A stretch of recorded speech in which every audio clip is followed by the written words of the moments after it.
Europe 1 Soir. 19h, 21h. Stéphanie Demuru. Et nous accueillons nos débatteurs de la deuxième heure. Sébastien Ligné, chef du service politique à Valeurs Actuelles. Raphaël Steinville, directeur adjoint de la rédaction du JDD. Bonsoir messieurs. Bonsoir Stéphanie.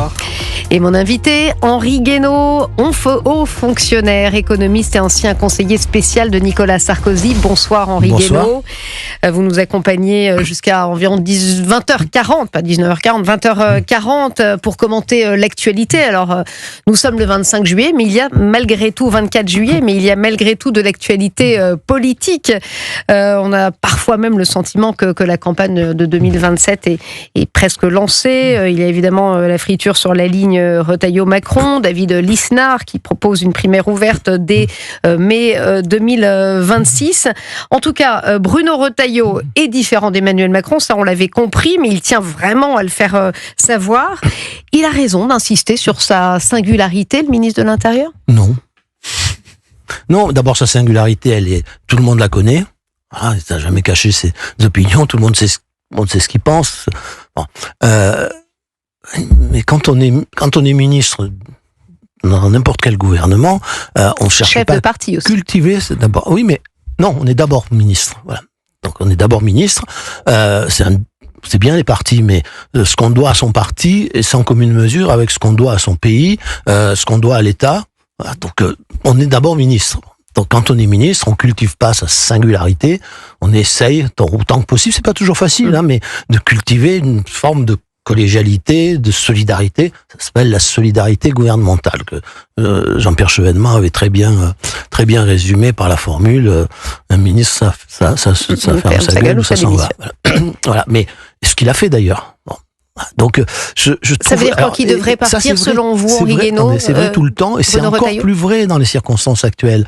Ce gouvernement, moi, ce qui me frappe, alors c'était vrai aussi pour le gouvernement Michel Barnier, quand on a constitué ces gouvernements, on aurait dû mettre sur la table de façon très claire un principe qui est le suivant, c'est dans la mission du gouvernement, dans les circonstances actuelles, est d'abord d'assurer la continuité de l'État qui est menacé. Bon. Et on rentre dans ce gouvernement, non pas pour représenter son parti, même si on a un parti auquel on adhère, d'où l'on vient, mais on y vient pour faire son devoir. Mais voilà. En quoi ne l'a-t-il pas fait ? Il s'est juste exprimé. Alors Sébastien Ligné, chef du service politique de Valeurs Actuelles, c'est lui qui a notamment recueilli les propos de Bruno Retailleau, mais il a juste critiqué le macronisme en disant voilà, c'est la fin du macronisme quand Emmanuel Macron partira. En quoi n'a-t-il pas assuré la continuité de l'État ?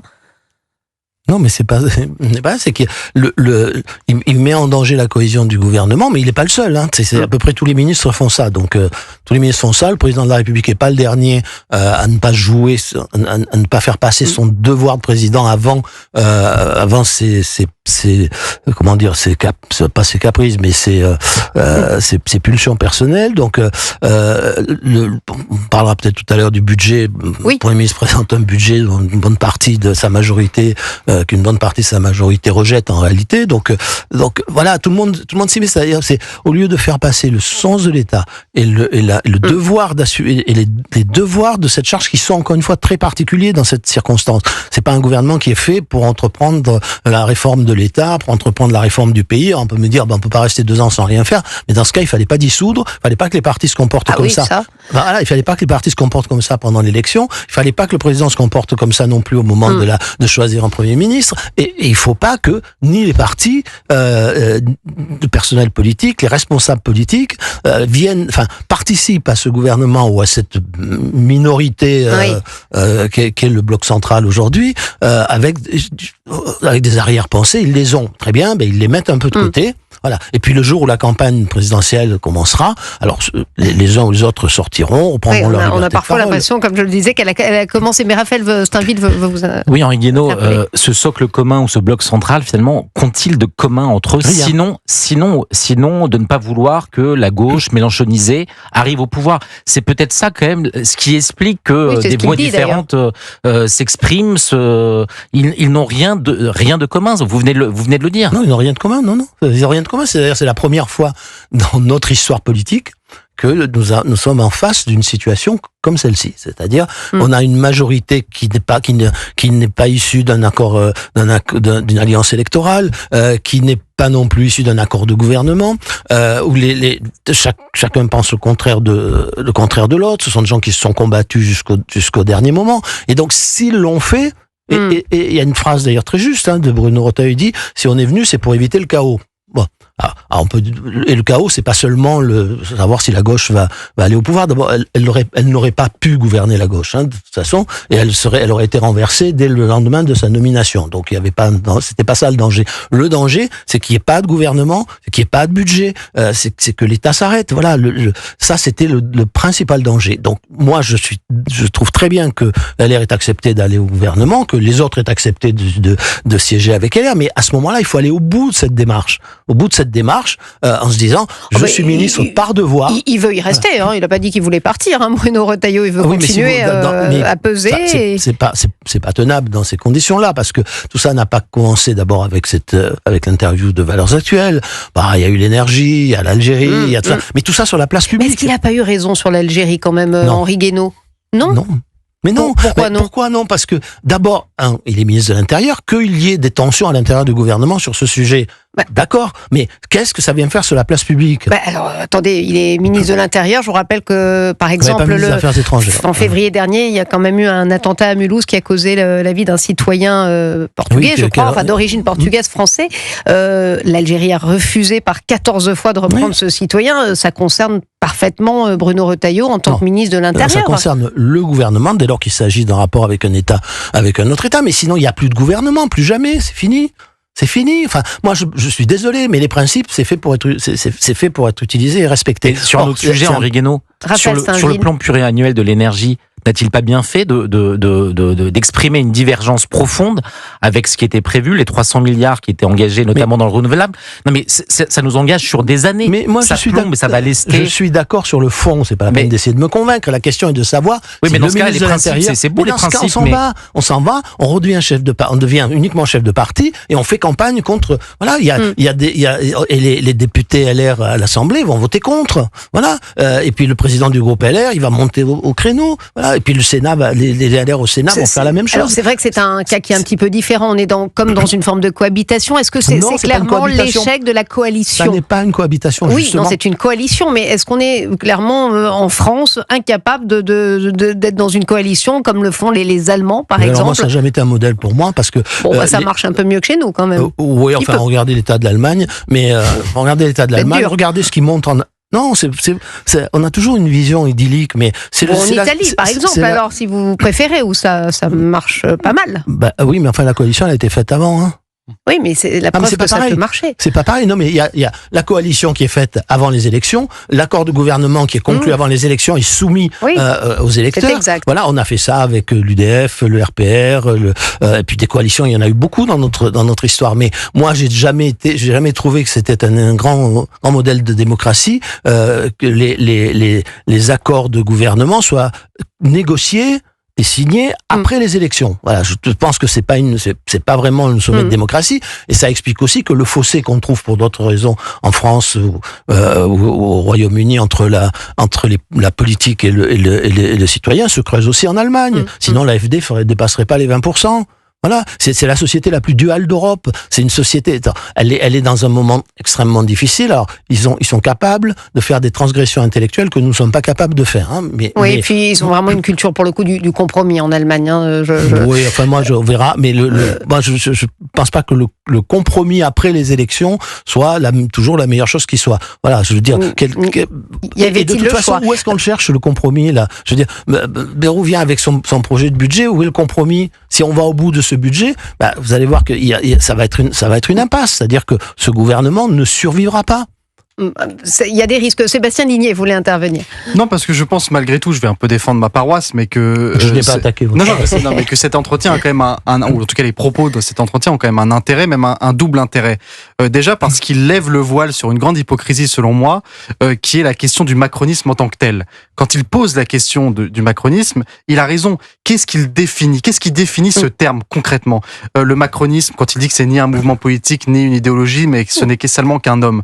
Il a raison de le dire, parce que quand on entend les réactions des ministres et des cadres macronistes, il n'y a aucune ligne en fait. Ils se défendent uniquement sur des postures morales. On nous dit le macronisme, c'est le sens de la responsabilité, c'est le refus des extrêmes, c'est le dépassement. Tout ça, c'est gentil. Le porte-parole de Renaissance m'a dit un progressisme social hier quand je lui ai demandé de le définir. Ce sont des mots creux, c'est-à-dire que personne n'est capable de définir le macronisme parce que précisément le macronisme n'est rien, si ce n'est un bloc central qui a cassé le clivage gauche-droite, cette tripartition que Bruno Retailleau considère comme un poison pour la démocratie. C'est quand même un terme extrêmement lourd. Donc ça, c'est le premier point positif selon moi, c'est qu'un ministre de l'Intérieur met face à leurs propres contradictions les créateurs de ce terme macroniste qui, selon moi, empoisonne le débat public par son non-sens. Et deuxièmement, c'est qu'il met le président de la République face à ses responsabilités. Parce que le président de la République, aujourd'hui, il comprend, ou je pense qu'il avait déjà compris, mais il ne peut qu'accepter le fait qu'il n'a plus d'autorité aujourd'hui. Parce qu'un ministre de l'Intérieur, même s'il ne vient pas de son parti, ose le confronter en face. C'est un rappel douloureux, certes, mais c'est un rappel pour lui qu'il n'est plus le maître des horloges, il n'est plus le maître de son gouvernement, il n'est plus maître de son destin, en réalité. Et donc, c'est ça, pour moi, qui fait que c'est le salvateur dans un moment démocratique où on ne sait plus vraiment dans quoi on vit et dans quel chemin on se dirige. Il y a un ministre de l'Intérieur qui prend ses responsabilités et qui parle du macronisme et de l'impuissance du chef de l'État. Moi, je pense que ça fait quand même un petit peu avancer le schmilblick, même si ça amène tout un tas de problèmes en parallèle. Henri Guénaud. Oui, alors d'abord, c'est toujours difficile de définir ce qu'est une idée politique. Si vous essayez de définir ce qu'est la droite, bon courage. Quand même, il y a une idée le conservatisme, le libéralisme économique, la question de l'autorité. Enfin, je veux dire, il y a des marqueurs de droite et des marqueurs de gauche. Moi, je ne sais pas ce que sont les marqueurs de droite. Je pense qu'il y a plusieurs droites. Elles ne se ressemblent pas. Elles ne peuvent pas s'entendre. Voilà, mais on pourra en discuter longtemps. Quant au gaullisme, je suis bien placé pour en parler, mais je me souviendrai toujours du mot de Malraux. Il n'y a pas de gaulliste sans le général de Gaulle. Bon, voilà, c'est aussi, il faudrait des heures pour définir ce que c'est en tournant autour de l'histoire, etc. Bon, donc c'est pas une nouveauté.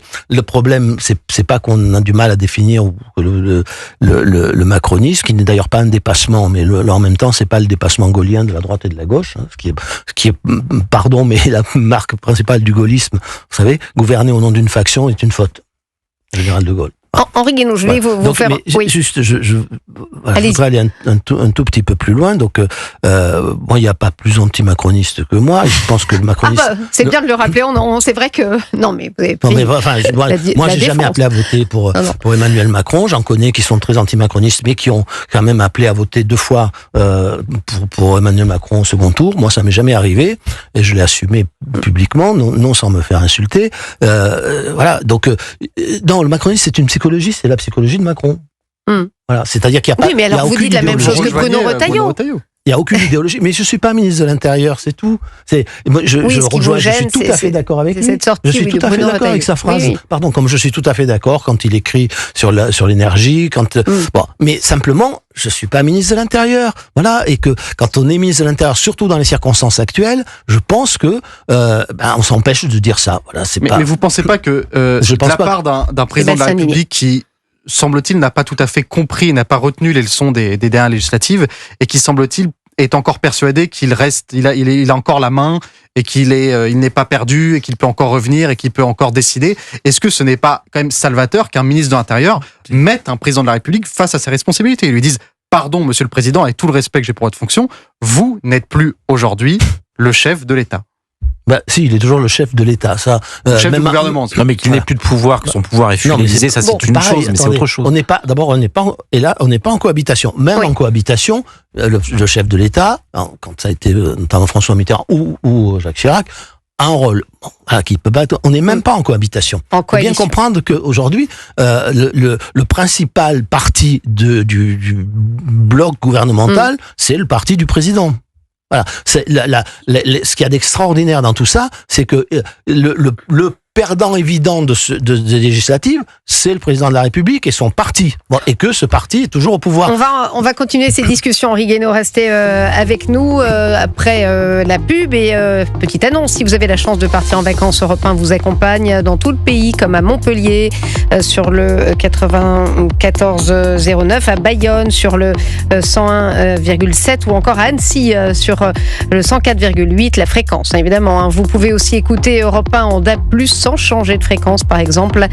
Le DAB+, c'est la radio numérique avec une qualité de son supérieure qui s'écoute sur tous les postes de radio et récepteurs compatibles. Si vous partez à l'étranger, évidemment, emmenez Europe 1 avec vous surtout. On se retrouve dans quelques instants pour la suite de nos conversations avec Henri Guénaud, mon invité, et nos deux chroniqueurs débatteurs, Sébastien Ligné et Raphaël Steinville. Europe 1 Soir. 19h, 21h. Stéphanie Demuru. Toujours en compagnie de nos débatteurs de la deuxième heure, Sébastien Ligné et Raphaël Steinville, et de mon invité Henri Guénaud, haut fonctionnaire, économiste et ancien conseiller spécial de Nicolas Sarkozy. On parlait de ses relations pour le moins tendues entre Bruno Retailleau et Emmanuel Macron après ses critiques dans l'interview de Valeurs Actuelles, puisque nous sommes avec Sébastien Ligné, chef du service politique dans ce magazine. Alors, on se demandait aussi, Henri Guénaud, est-ce que Bruno Retailleau n'anticipe-t-il pas un départ du gouvernement? On sait que François Bayrou a résisté à quoi cette motion de censure. Est-ce que celle du budget pourrait lui être clairement fatale? Ça s'annonce pas très bien. Non, ça s'annonce pas bien. Je voudrais juste dire encore un mot de la séquence précédente. Vous savez, il y a les partis, ils sont importants, ils participent à la démocratie. Au-dessus des partis, il y a l'État. Et comme dirait le général de Gaulle, et au-dessus de l'État, il y a la France. Voilà. Il disait ça pour le droit. Il disait, il y a le droit, il y a l'État au-dessus, puis au-dessus, il y a la France. Voilà, il faut jamais oublier ça. Voilà, moi je pense que gouverner, c'est aussi gouverner avec des principes. Voilà, sinon plus rien ne vaut rien. Sinon, voilà, il y a plus d'État, plus d'institutions, plus rien. Je ferme cette parenthèse. Pour ce qui est du budget, alors politiquement en tout cas, François Bayrou joue avec le feu délibérément parce que s'il va au bout du projet tel qu'il a été présenté et qu'il il pose un 49.3 pour essayer de faire passer le budget, je ne vois pas comment ce budget ne pourrait pas faire l'objet, d'une motion de censure. Voilà, c'est même si un certain nombre je pense au Rassemblement national, n'a pas forcément envie ni intérêt de censurer. Bon, mais il ne pourra pas, avec un projet comme ça, il ne pourra pas ne pas censurer, sinon il perd sa base électorale. Voilà, c'est impossible. Il l'aurait perdu sur les retraites et c'est ça qui leur a fait voter la censure. Mais là, ça va bien plus loin. Voilà, donc et ça, le gouvernement, le Premier ministre ne peuvent pas l'ignorer. Voilà, voilà. Après, sur le fond, moi, je voterai si j'étais parlementaire, je voterai contre, je voterai la censure. Voilà, tout ce que vous voulez. Ce projet est absolument, intenable. Qu'est-ce que vous lui reprochez? C'est facile, je vais vous dire. Je pense qu'on doit prendre 2 heures, c'est ça? Mais quand même, en résumé. En quelques mots, dans l'état actuel du projet, vous croyez vraiment qu'on va résoudre le problème économique de la France et le problème de la dette en escroquant les retraités et en rackettant les malades? Franchement, voilà. Et en plus, on prend 2 jours comme ça au hasard. On va prendre 2 jours fériés. On n'est pas sûr qu'ils seront payés, donc c'est travailler plus gratuitement. Et on vous dit mais travaillent moins que les Allemands, pardon, ils ont autant de jours fériés que nous. Alors les comparaisons sont dures parce qu'il y a aussi des jours fériés dans les lenders qui sont pas comptabilisés. Et puis deuxièmement, quand vous regardez de près, et beaucoup de gens l'ont fait, en moyenne, un Français qui travaille, un Français en emploi, travaille plus qu'un Allemand en emploi. Voilà, donc on peut raconter n'importe quoi, mais on peut pas tout le temps mentir à tout le monde. Voilà, et tout ça repose sur rien et va plutôt aggraver les choses économiquement, va les aggraver socialement, et on est en train de recréer l'année blanche, par exemple, qui touche quand même tout le monde. C'était pas une bonne idée, l'année blanche. Mais non, mais pourquoi vous voulez faire payer tout le monde? Moi, je veux rien du tout. Pourquoi vous voulez les faire payer d'abord? Et l'année blanche, d'abord, il n'y a pas d'année blanche puisque les dépenses vont augmenter par rapport à l'année dernière. Bon, ça, c'est pas bien une année blanche. En revanche, il y a une année de désindexation des retraites, des traitements des fonctionnaires, des allocations chômage, enfin des allocations en général. Bon, les retraités qui sont un petit peu mieux quand même traités que les actifs en ce moment. Faux. Non, c'est faux quand même. Non, c'est faux. Ça, c'est totalement faux. Pareil, il faut comparer les actifs en emploi. Si vous comparez les actifs au RSA, évidemment, vous allez avoir beaucoup de retraités qui se portent mieux que les actifs. Non, si vous comparez les actifs en emploi et les retraités, les actifs en emploi sont quand même un peu mieux que les retraités. Voilà. Et les retraités, ils ont travaillé toute leur vie. Moi, j'en ai assez d'entendre des ils gens. ont cotisé beaucoup moins que ce qu'ils gagnent aujourd'hui. C'est tout le problème. Mais pas tous. Moi, j'ai cotisé beaucoup plus que ce que je gagnais, pardon. Non, mais d'accord. Voilà. D'une manière générale, les retraités aujourd'hui ont cotisé beaucoup moins que ce que leur apporte leur pension aujourd'hui. Voilà. Donc évidemment, il y a un problème. Non, c'est pas un problème. Bah, Pardon. si, non, c'est pas un problème. C'est comme ça. Et non, mais simplement, Guido, moi, j'entends depuis tout à l'heure, mais qu'est-ce qu'on fait? Parce que oui, c'est ce que j'allais. Ça allait être ma prochaine question. Les gens, ils doivent pas plus travailler.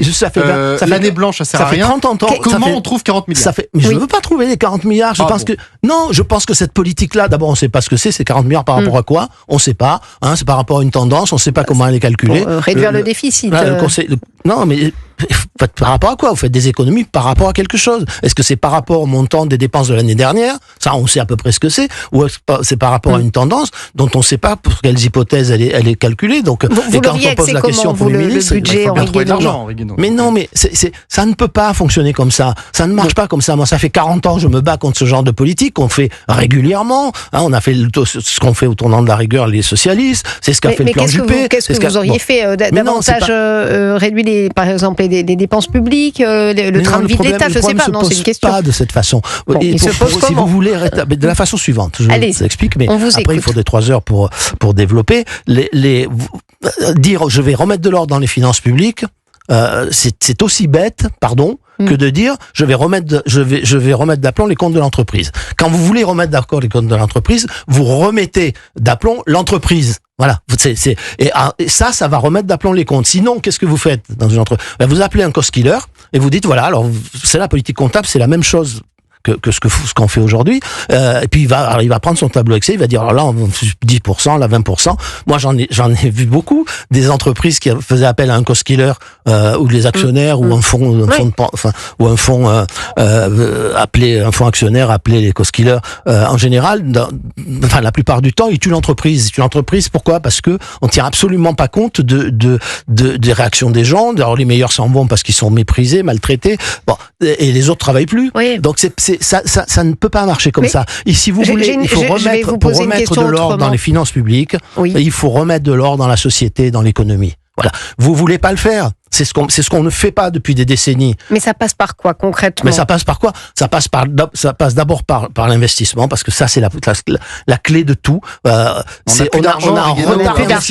un retard d'investissement qui est colossal. Quand vous avez, si vous regardez les retards accumulés, c'est par rapport aux tendances. Bon, c'est fou quoi. Je veux dire, si vous avez un retard d'investissement de 300 milliards dans l'année par rapport à la tendance qui vous assurait un taux de croissance. Mais compatible aux dépenses, avec l'argent magique. Mais si vous le faites pas, vous le faites pas. Vous faites quoi? Déjà, on essaye de trouver de l'argent.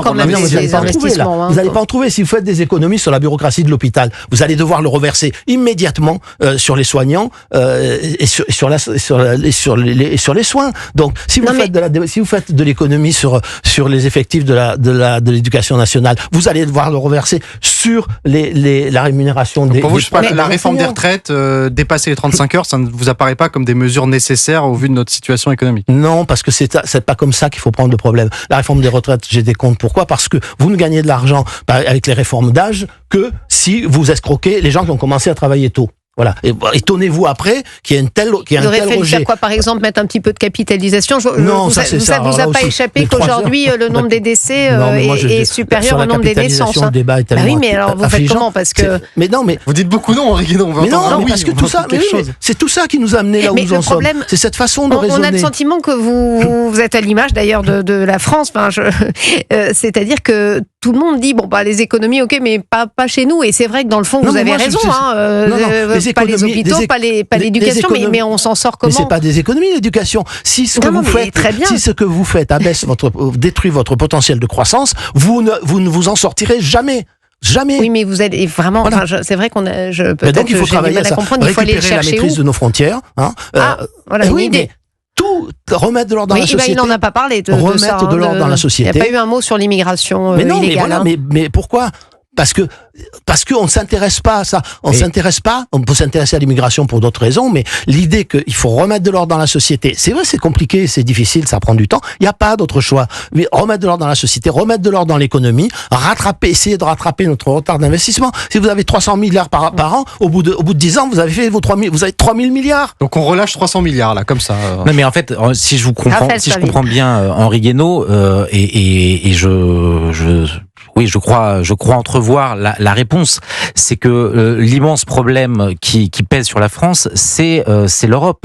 C'est-à-dire que vous parlez des frontières, mais malheureusement nous sommes contraints par les traités sur la monnaie où on n'a plus de marge de manœuvre. Donc vous n'avez pas encore évoqué le mot de l'Europe, mais c'est bien ça qui aujourd'hui nous empêche et nous contraint. Mais moi, vous connaissez ou vous connaissez pas mon obsession depuis des années, c'est la hiérarchie des normes. Donc soit on réforme, ça c'est de la politique. On réforme l'article 55 de la Constitution en passant par l'article 11, c'est un mur politique. Il faut savoir que celui qui essaiera de faire ça va affronter une tempête qui sera encore pire que celle que De Gaulle a affrontée en 62. Est-ce que vous pouvez expliquer à nos auditeurs peut-être plus simplement de quoi il s'agit? Voilà. Aujourd'hui, la hiérarchie des normes, ça veut dire que les conventions internationales et les traités et le droit dérivé de l'Union européenne sont supérieurs à la loi française, et que le juge national peut écarter la loi française chaque fois que elle entre en contradiction avec un de ses textes. Je prends un exemple.